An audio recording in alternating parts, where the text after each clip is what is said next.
আমার আজকের এই রিপোর্টটাতে যারা পাকিস্তান প্রেমী আছেন তাদের অনেকের কাছে মন খারাপ হবে, তবে আপনারা বিকল্প ট্রাই করতে পারেন। বিকাশ যদি পাকিস্তান চালু করে তাহলে টাকা পাঠানোর ব্যবস্থা করতে পারেন, অথবা পাকিস্তানের পক্ষে যুদ্ধ করার জন্য চাইলে পাকিস্তান যাইতে পারেন। ভিসা টিসা এখন অ্যাভেলেবেল আছে।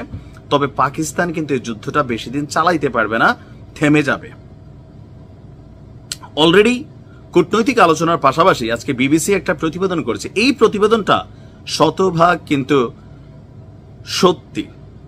আপনি এটা আস্তে করে বুঝবেন, থাকে না যে দৌড় দিলাম 100-তে, এরপর আস্তে গিয়ে স্পিডটা কমে যাবে। কেন? ভেতরে যদি এনার্জি লেভেলটা আমার সেই লেভেলে স্টোর করা না থাকে, মানে শক্তিটা সঞ্চয় না থাকে। একটা যুদ্ধের প্রধান দুইটা বিষয় শক্তি হিসাবে কাজ করে। একটা হচ্ছে সামরিক সক্ষমতা। সামরিক ধরেন আপনার সোলজার্স থাকতে হবে, ইকুইপমেন্ট থাকতে হবে, পারমাণবিক থেকে শুরু করা সব আছে, কিন্তু আপনার কাছে এগুলোকে চালানোর রসদ নাই। বোঝেন নাই? আপনি একটা গাড়ি কিনছেন, অনেক দামি গাড়ি, রোলস রয়েস, কিন্তু গাড়িটা চালানোর জন্য কি লাগবে? প্রতিনিয়ত তেল লাগবে, এটার সার্ভিসিং করার জন্য অনেক টাকা লাগবে, এটার সামান্য স্ক্র্যাচ আসলে এই স্ক্র্যাচটা তুলতে ভাই লক্ষ লক্ষ টাকার খরচ। তার মানে একটা গাড়ি কিনার হাতিপালা সমান, এটা এমনি এমনি বলা নাই মানুষ।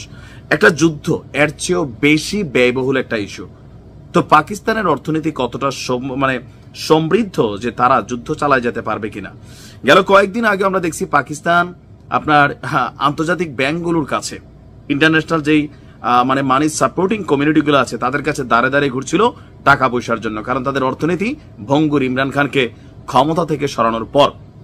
আজকে বিবিসি বলছে যে দেশটি দীর্ঘ মন্দার পরে ঘুরে দাঁড়ানোর চেষ্টায় ছিল, কিন্তু যুদ্ধে এই পরিস্থিতি অনেক জটিল হয়ে গেছে।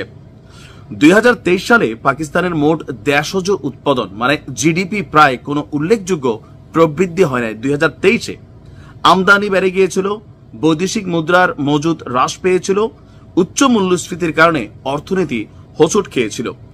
2024 সালে দেশটি 2.5% জিডিপি প্রবৃদ্ধি অর্জন করলেও এশীয় উন্নয়ন ব্যাংক এডিবির পূর্বাভাস অনুযায়ী 2025 সালে এই হার 3% পৌঁছানোর কথা ছিল, মানে পজিটিভলি। বাট সাম্প্রতিক উত্তেজনায় সেই সম্ভাবনা আবারও পড়ে গেছে। এডিবি যে আশা করেছিল তা নির্ভর করেছিল বেসরকারি খাতে বিনিয়োগ বৃদ্ধির উপর, যার পেছনে ছিল সংস্কারমূলক পদক্ষেপ, অর্থনৈতিক স্থিতিশীলতা, স্থিতিশীল মুদ্রা বাজার। কিন্তু বর্তমানে সবকিছুই উলট পালট হয়ে গেছে। আপনার সীমান্তের সংঘাতের কারণে শুধু পাকিস্তান না, ভারতও বিশাল ধরা খাইছে। তবে ভারতের যেমন টাকা মানে ভারতের রুপি দুর্বল হয়ে গেছে, অপরদিকে পাকিস্তানের রুপিও দুর্বল হয়ে পড়েছে। ভারতের শেয়ার বাজারে বিশাল ধস নেমেছে, পাকিস্তানের শেয়ার বাজারে বিশাল ধস নেমেছে। বিনিয়োগকারীদের মধ্যে ব্যাপক আস্থাহীনতা তৈরি হয়েছে। নতুন প্রকল্পে বিনিয়োগের ক্ষেত্রে এখন অনিশ্চয়তা স্পষ্ট। বিশ্বখ্যাত রেটিং সংস্থা মুডিজ তারা বলছে পাকিস্তানকে সতর্ক করে, দীর্ঘমেয়াদী উত্তেজনা সরকারের আর্থিক শৃঙ্খলা পুনরুদ্ধারের প্রচেষ্টাকে বাধাগ্রস্ত করবে এবং পাকিস্তানের সামষ্টিক অর্থনীতিকে স্থিতিশীলতার দিক থেকে হারিয়ে ফেলবে। আন্তর্জাতিক মুদ্রা তহবিল তারা একটা গুরুত্বপূর্ণ বৈঠকে বসেছে, যেখানে 700 কোটি মার্কিন ডলারের পুনরুদ্ধার প্যাকেজের পরবর্তী কিস্তি অনুমোদনের বিষয়ে মানে দেওয়ার উপর সিদ্ধান্ত হবে। মানে আইএমএফ থেকে যে লোন নিয়েছে সেটা কিস্তিটা পরিশোধ করার কথা ছিল, এর মাঝখানে যুদ্ধ। তো ভারতের ব্যাপারে ডিফারেন্ট কি? ভারত অর্থনৈতিকভাবে পাকিস্তানের তুলনায় অনেক দূর আগানো, রিজার্ভ ভালো, সামরিক প্রতিরক্ষা মানে ব্যয়টা খাতটা যেটা এটা পাকিস্তানের তুলনায় 7 গুণ বেশি ভারত করে।